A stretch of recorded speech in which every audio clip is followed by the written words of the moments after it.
Ndagusuhuje inshuti mukundwa, amahoro ya Kristo abe kuri wowe.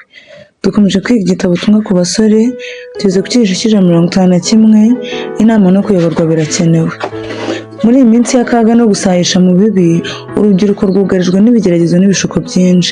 Benshi baravuga amabagana mu cyumba kiriho amakuba, bakeneye umusare ubayobora. Nyamara ibyo kwemera umufasha bakeneye cyane babigira urw'amenyo. Bibwira ko bashoboye kwiyobora ubwato bwabo, bityo ntibabone ko bwenda gusekura igitare gihishe gishobora guteza kumeneka k'ubwato bwabo bwo kwizera n'umunezero. Batwawe n'ingamire n'ingingo yo kurambagiza no gushyingiranwa, kandi umutwaro w'ingenzi ubaremereye ni ukwishakira inzira yabo bwite. Muri ibi ari nacyo gihe cy'ingenzi cyane mu mibereho yabo, bakeneye umujyanama utibeshya, bakeneye ubushobozi ndetse n'umuyobozi utayobye. Uyu muyobozi bazamubona mu ijambo ry'Imana, keretse gusa niba abigishwa b'iryo jambo badakebakeba, naho ubundi bazakora amakosa akomeye azangiza umunezero wabo n'uw'abandi, haba muri ubu buzima bwa none n'ubwo mu gihe kizaza. Abasore benshi bafite umwuka w'ubuhubutsi no kuba intumva. Ntabwo bumviye inama nziza y'ijambo ry'Imana, ntabwo barwanya inarijye ngo bagere ku ntsinzi ikomeye, bityo ubwibone bwabo no kudaca bugufi kwabo byabateshuye mu nzira yo gusohoza inshingano yabo mu kumvira. Nshuti basore, musubize amaso yanyu inyuma, murebe mu mibereho yanyu y'igihe cyashize, maze mugenzurire imigendere yanyu mu cyumba cy'ijambo ry'Imana mutihenda. Mbese mwaba mwaritaye ku nshingano mufite ku babyeyi banyu Bibiliya ibategeka? Mbese nyoko wakwitayeho kuva uri uruhinja waba waramufashe neza mu bw'urukundo? Mbese waba waritaye ku byo yifuza, cyangwa waba warazaniye umutima we umubabaro n'agahinda kubwo gukora ibyifuzo byawe bwite n'imigambi yawe? Mbese ukuri uvuga witirirwa kwaba kwarejeje umutima wawe kukoroshya kandi kukagenzura ubushake bwawe? Niba atari ko bimeze, ufite umurimo wihutirwa ugomba gukora kugira ngo ukosore amakosa y'igihe cyashize. Umuyobozi utunganye. Bibiliya itanga urugero rutunganye rw'imico.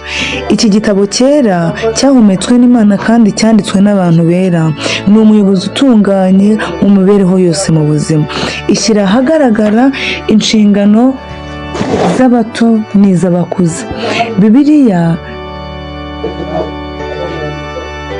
nigirwa n'ubuyobozi bw'ubuzima bw'umuntu. Inyigisho zayo zizayobora ab'ingingo ndetse n'ubugingo bwerekeza mu ijuru. Izakuza intekerezo itunganye imico kandi iheshe umutima amahoro n'ibyishimo. Nyamara benshi mu basore bahisemo kwibera abajyanama babo bwite, kandi ibyabo babyigenzereza uko babyumva. Bene abo bakeneye kwiga biruseho ibyo Bibiliya yigisha. Mu byanditswemo bazasangamo inshingano bafite ku babyeyi babo n'abavandimwe babo mu kwizera. Itegeko rya 5 riravuga riti, wubahe so na nyoko kugira ngo uramire mu gihugu Uwiteka Imana yawe iguha. Twongeye gusoma ngo, bana mujye mwumvira ababyeyi banyu mu mwami wacu, kuko ari byo bibakwiriye. Abefeso igice cya 6 umurongo wa 1. Kimwe mu bimenyetso bigaragara ko turi mu minsi ya nyuma ni uko abana basuzugura ababyeyi babo, bakaba ari indashima kandi batera. Ijambo ry'Imana ryuzuyemo amategeko n'inama bidusaba kubaha ababyeyi bacu. Bibiliya iha abakiri bato inshingano yo gukunda no gukundwakaza ababyeyi mu myaka y'ubuto bwabo, n'igihe bari bamaze kubyiruka, ndetse n'igihe bari bamaze kuba abagabo n'abagore, ariko iki gihe akaba ari bo noneho bashingikirijeho cyane bakabonera amahoro n'umunezero. Kuri iyi ngingo Bibiliya ivuga yeruye, nyamara inyigisho zayo zagiye zigaragazwa bikomeye. Abakiri bato bafite amasomo menshi bagomba kwiga, kandi isomo ry'ingenzi kuruta irindi bagomba kwiga ni ukumenya ubwabo. Bakwiriye kugira ibitekerezo bitunganye ku byerekeye inshingano bafite ku babyeyi babo n'ibyo bagomba kubakorera, kandi bagomba kwigira ubudasiba mu ishuri rya Kristo, bakiga kuba abagwaneza kandi boroheje mu mutima. Nubwo bagomba gukunda no kubaha ababyeyi babo, bakwiriye no kubaha ibitekerezo by'abantu bafite ubunararibonye bamenyana nabo mu itorero. Imyitwarire bahabwa. Umusore wishimira kubana n'umukobwa kandi bakagirana ubucuti butwaza ababyeyi babo, umukobwa ntabwo aba yitwaye bya gikristu kuri uwo mukobwa ndetse no ku babyeyi be. Kubwo kujya bahanahana amakuru kandi bagahurira mu ibanga, uwo musore ashobora kwigarurira intekerezo z'uwo mukobwa, ariko mu kugenzura atyo ntabwo ashobora kugaragaza kwa kwiyubaha n'ubunyangamugayo bwo mu bugingo bigomba kuranga umwana w'Imana wese. Kugira ngo bagere ku mugambi wayo, ntabwo bakorera mu kuri no mu mucyo, kandi ntibakurikiza urugero rwa Bibiliya, ndetse baza bagaragaza ko atari abanyakuri kandi ko babakunda, bagaragaza ndetse no kubabera abarinzi b'indahemuka. Ukubana k'umuhungu n'umukobwa nk'umugabo n'umugore binyuze mu nzira nk'izo ntiguhuje n'ijambo ry'Imana.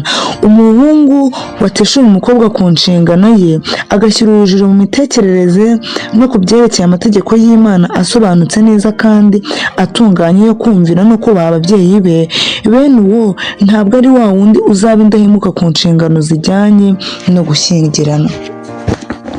Hari ikibazo cyabajijwe ngo umusore azeza inzira ye ate? Handitse igisubizo ngo azayejesha kuyitondera nk'uko ijambo ryawe ritegeka. Zaburi y'ijana 19 umurongo wa 9. Umusore ugira ijambo ry'Imana umuyobozi we ntabwo ashobora kwibeshya inzira y'ibyo agomba gukora ndetse n'inzira itekanye. Kiriya gitabo cyuje umugisha kizamwigisha kuruta ubupfura bwo mu mico ye, kimwigishe kuba umunyakuri no kwirinda uburiganya. Urutoki rw'Imana nirwo rwanditse ku bisate iby'amabuye ngo ntukibe. Ariko se niba ubujura bungahe buhishwe bwo kuba amarangamutima y'abandi kandi bukorwa bugatangirwa inzitwazo? Kureshya kurimo gushukana gukomeza gukorwa. Guhanahana amakuru nabyo bikorwa kugeza ubwo urukundo rw'umuntu udafite ubunararibonye kandi utazi iyo biva n'iyo bijya rugeraho rugakurwa ku babyeyi, maze rugashyirwa mu mitima igaragariza mu mikorere ye ko idakwiriye kwegurirwa urukundo rw'uwo mukobwa. Bibiliya iciraho iteka uburiganya bw'uburyo bwose, kandi igasaba ko ibintu byaba bimeze kose habaho gukora ibitunganye. Umuntu ugira Bibiliya umuyobozi w'ubusore bwe kandi akayigira umucyo umurikira inzira ye, azumvira inyigisho zayo mu mibereho y'ibintu byose. Ntabwo azica n'akanyuguti na kamwe cyangwa agace k'itegeko kugira ngo akunde asohoze umugambi we uwo ari wo wose, nubwo byaba bimusaba kwitanga bikomeye.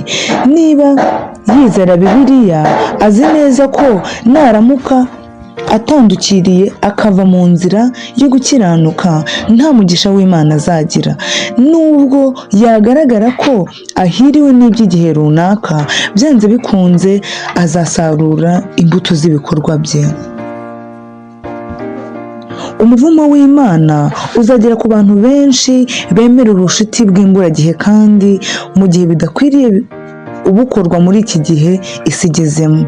Iyaba Bibiliya itarasubije bene ibi bibazo ngo ibitindaho kandi bitangeho umucyo, ubwo intambwe abasore benshi bo muri iki gihe batera bifatanya byagira urwitwazo kurushaho. Ariko ibyo Bibiliya isaba ntabwo ari amategeko y'igice. Asaba kugira ibitekerezo, amagambo n'ibikorwa bitunganye rwose. Turashimira Imana ko ijambo ryayo ari umucyo umurikira inzira ducamo, kandi ko nta muntu n'umwe wayoba inzira akwiriye kunyuramo. Kurondora ibyanditswe muri yo no kumvira inama zayo, abasore bari bakwiriye kubigira umurimo wabo, kuko hari amakosa ababaje cyane akorwa iteka bitewe no gutandukira amahame yayo. Imitekerereze mizima irakenewe. Niba hari ingingo ikwiriye kwiganwa umutuzo mu ntekerezo, nta gufata imyanzuro ishingiye ku marangamutima, ni ingingo yo gushyingiranwa. Niba hari igihe Bibiliya iba ikenewe nk'umujyanama, ni mbere yo gutera intambwe no gufatanyiriza abantu babiri hamwe ngo babane ubuzima bwose.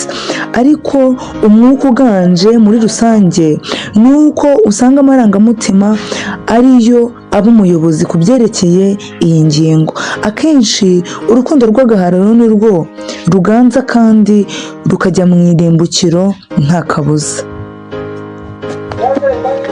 Aha niho abasore bagaragariza ubwenge buke ugereranyije n'izindi ngingo. Aha niho banga kugirwa inama. Ingingo yo gushyingiranwa isa naho ifite imbaraga, ibatwara ibitekerezo ikabategeka. Ntabwo biyegurira Imana, ibitekerezo byabo biraboshywe, bityo bagatera intambwe bajya mu rwihisho, basa naho batinya ko imigambi yabo yakomwa mu nkokora n'undi muntu. Uburyo kurambagizanya no gushyingiranwa mu ibanga kandi mu buryo bufuditse bikorwa nibwo intandaro y'imibereho mibi bikabije, kandi ingaruka zabyo zuzuye zizwi n'Imana yonyine. Kuri uru rutare niho hantu ibihumbi byinshi bigiye bimenera ubwato bw'ubugingo bwabo. Abavuga ko ari abakristo bafite imibereho irangwa n'ubunyangamugayo bukomeye kandi basa n'abatita cyane ku yindi ngingo yose.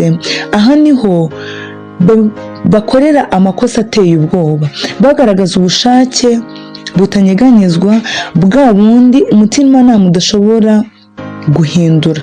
Batwarwa cyane n'amarangamutima ya kimuntu ndetse n'imbaraga zibakoresha batitekerejeho, ku buryo batagize icyifuzo cyo gusoma Bibiliya no kugira Imana umubano wimbitse. Satani azi neza abahanganye nabo, kandi agaragariza ubwenge bwe bwa kidayimoni mu bikoresho bitandukanye kugira ngo agushe mu mutego ubugingo bw'abantu abarimbure. Yitegereza intambwe yose iterwa kandi agatanga ibitekerezo bimwe, ndetse akenshi ibyo bitekerezo bye nibyo bikurikizwaho gukurikiza inama itangwa n'ijambo ry'Imana. Uru rushundura ruboshywe neza ariko rwa kirimbuzi rwateganywe ubuhanga kugira ngo rufate abasore n'amakenga make. Akenshi uyu mutego ushobora kwiyoberanya witwikiriye umucyo, ariko abufata baracengera bakawusohokamo bafite umubabaro mwinshi.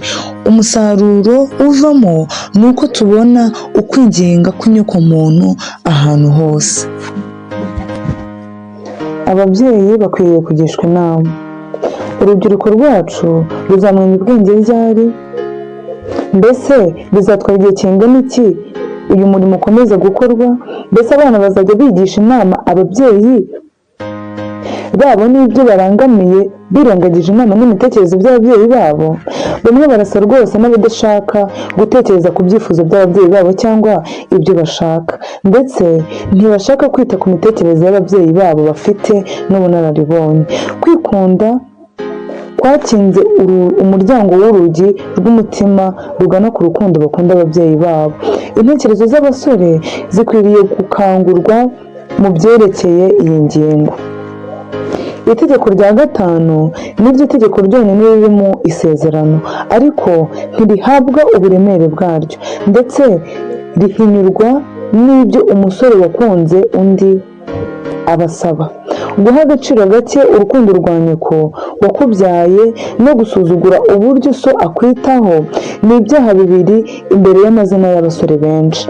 Rimwe mu makosa akomeye cyane ajyana n'iyi ngingo ni uko abasore ndetse n'abafite ubunararibonye usanga bumva urukundo rwabo nta kintu kigomba kuruhungabanya, ku buryo nta kigomba kwitambika mu gukundana kwabo.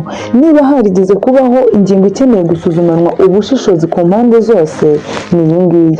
Ni ingenzi gufashwa n'ubunararibonye bw'abandi no kugenzurana ubushishozi n'umutuzo iyi ngingo ku mpande zombi. Iyi ngingo umubare munini cyane w'abantu badaha uburemere bwayo.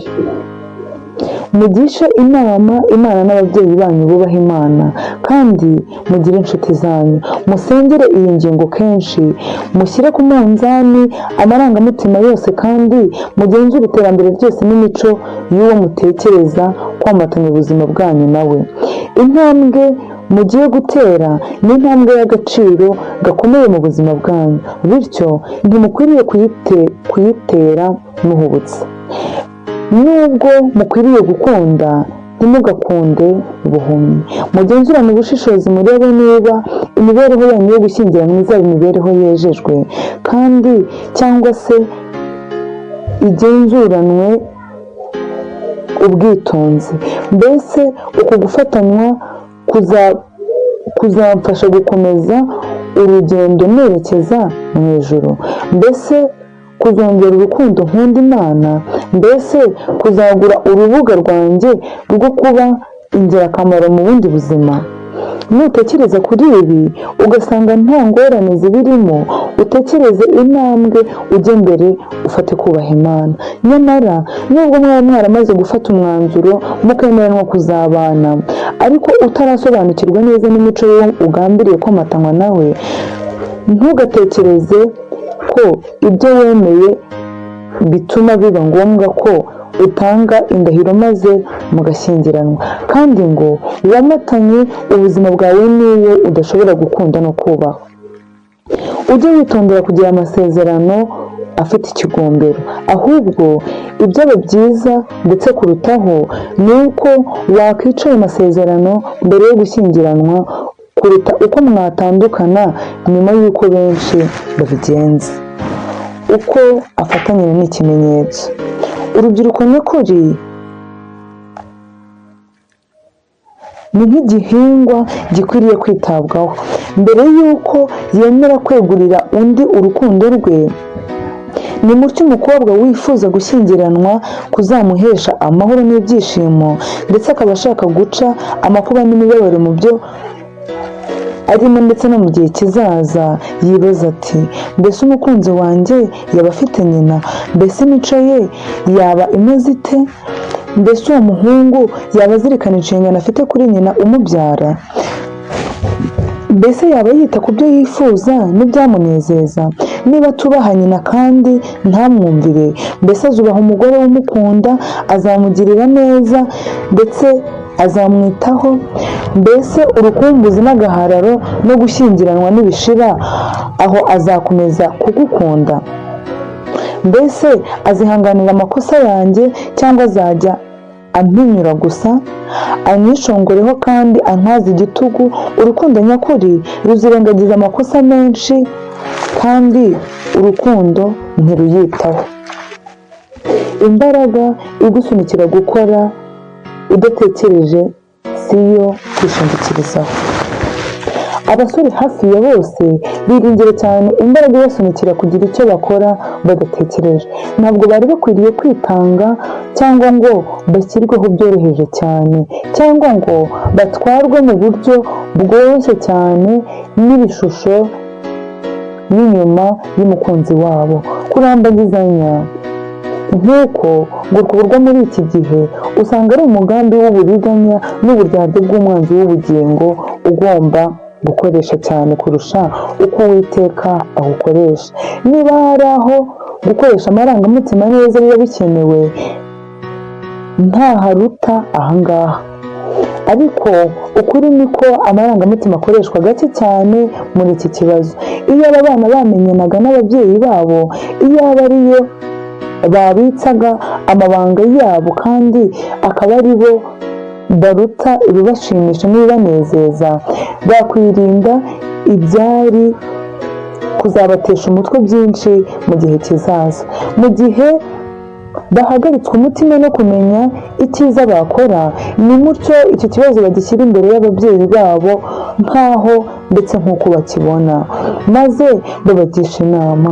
Mbese ni bande baba batekereza neza ku buryo batahura n'akaga abana bafite ababyeyi bubaha Imana? Mbese ninde ushobora gusobanukirwa neza kamere n'amarangamutima by'abo babyeyi babo? Ku bana b'abakristo nyabo, urukundo bakunda ababyeyi bubaha Imana ndetse no kwemerwa nabo bizabarutira imigisha myinshi yose yo ku isi. Ababyeyi bashobora kubarana n'abana babo mu bibazo kandi bakabasengera ndetse bakifatanya nabo no gusenga kugira ngo Imana ibakingurire kandi ibayobore. Hejuru y'ibintu byose, bazabereka inshuti yabo itigera ihemuka kandi akaba n'umujyanama wabo uzumva intege nke zabo, wa wundi wageragejwe mu buryo bwose nkatwe ariko ntiyigera akora icyaha, azi gutabara abageragezwa. Urukundo mvajuru. Mu kubana kwanyu, urukundo rwanyu rugomba kuba isoko y'umunezero hagati yanyu. Buri wese muri mwe agomba gukorera kuzanira mugenzi we umunezero. Ibi ni byo Imana ishakaho. Ariko niba mugomba guhuzwa mukaba umwe, nta n'umwe muri mwe ugomba gutakariza umwihariko ndetse n'uw'umuntu muri mwe muri mugenzi we. Imana niyo ibigize. Kubwo kubaho kubw'ubuntu bw'Imana, ubugingo bw'umuntu bukunda urukundo ruhebuje. Mbese urukundo rwanyu ruhebuje mwaba murukunda Kristo wabapfiriye? Niba ariko bimeze, urukundo mukunda ruzakurikiza gahunda y'ijuru. Ubuntu n'amahoro biva kuri Kristo bikomeze kubana nawe n'iteka ryose. Amen.